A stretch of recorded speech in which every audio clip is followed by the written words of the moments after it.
हर जगह ट्रेंड में, घुसल बा सबके बरेंड में, घुसल बा सबके बरेंड में। चलता हर जगह ट्रेंड में, घुसल बा सबके बरेंड में। देखी माथा भइल बा हेंगे हेंगे हेंगे हेंगे। अरे सबके देखैले बा टेंगे टेंगे दादा, पागल बनैले बा टेंगे टेंगे दादा, टेंगे टेंगे दादा, टेंगे टेंगे।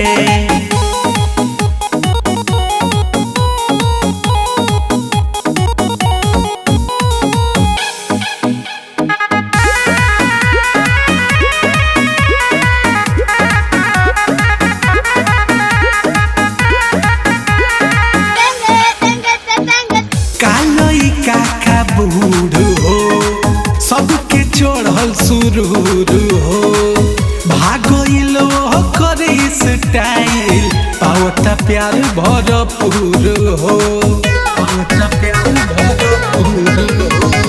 कालई काका बूढ़ हो सब पे चढ़ल सुरूर हो, भागल करे स्टाइल, पावता प्यार भरपूर हो। अरे ई कौन जीवा रेंगे रेंगे रेंगे रेंगे।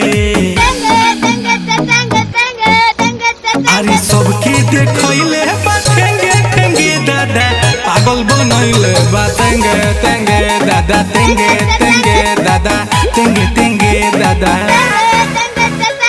पागल बनैले बा,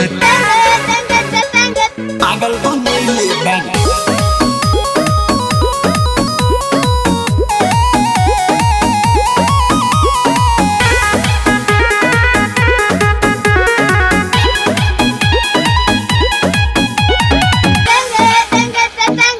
एकर मतलब कोई बताइत, राहुल उपेंद्र के समझाइत, कबो लेफ्ट कबो भागे राइट, लागता कि करी उ फाइट, लागता कि करी उ फाइट।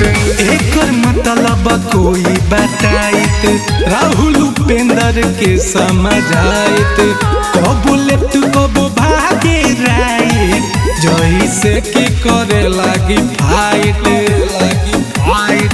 एकर जवाब का देंगे देंगे देंगे देंगे।